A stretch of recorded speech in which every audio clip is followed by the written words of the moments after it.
day, Mr. Wolfe was feeling hungry. He fancied some pancakes. Yum, yum, he said, licking his lips at the thought of a big pile of fresh, delicious pancakes. They look tasty. Mr. Wolfe had never made pancakes before, so he took his big recipe book down off the shelf and looked inside. But wolves can't read very well, and Mr. Wolfe had trouble making sense of it. So he went to get some help from his neighbours. That's the people who live near to you. He called on Chicken Licking, who lived nearby. "Please, can you help me read this?" he asked. "No," said Chicken Licking, slamming the door in Mr. Wolfe's face. Bang! "Oh dear," sighed Mr. Wolfe. He sat down, slowly read the book, and worked out what he needed, all by himself. I wonder if you know what you need to make pancakes with. Mr. Wolfe looked in his cupboard for the ingredients, but he couldn't find anything he needed. Ingredients are what we need to make our pancakes. "I'll go to the shop," he decided, and he settled down to write a list. But wolves aren't very good at writing, so Mr. Wolfe called on Wee Willie Winkie. "You're very clever," said Mr. Wolfe. "Can you help me write my shopping list, please?" "No," said Wee Willie Winkie. "Go away." He slammed his door.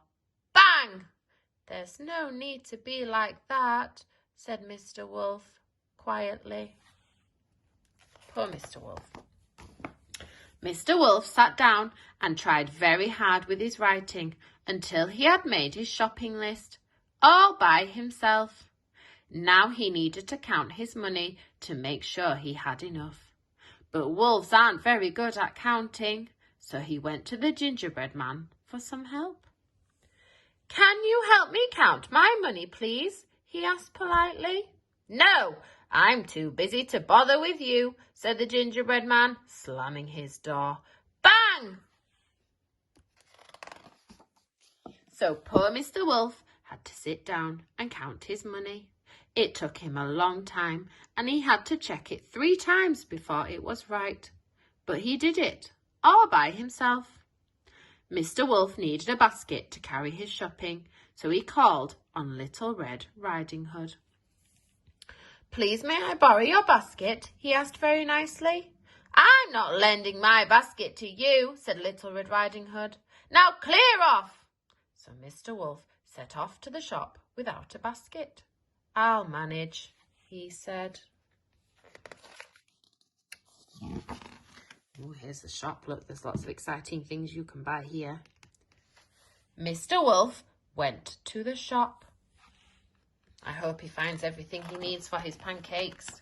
Oh, there he is, look. He looked at his list, remembered what he needed, counted out his money, and carried the eggs, milk, and flour home, all by himself. Now it was time to make the pancakes.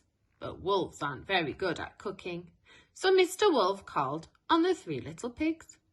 "Please, can you help me cook my pancakes?" "I'll share them with you," he said kindly.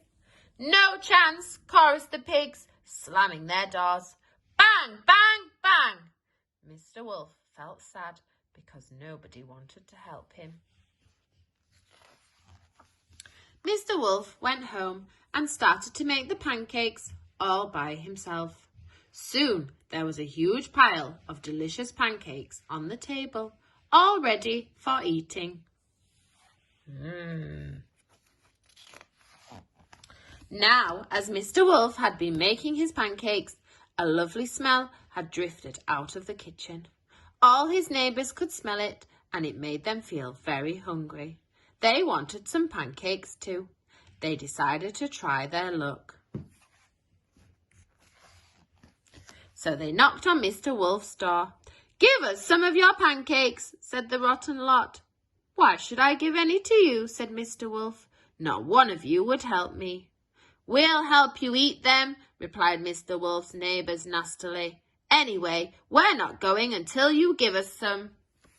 Mr. Wolf thought very hard for a moment. There was only one decent thing to do. "Oh, very well then," he sighed. "You had better come in."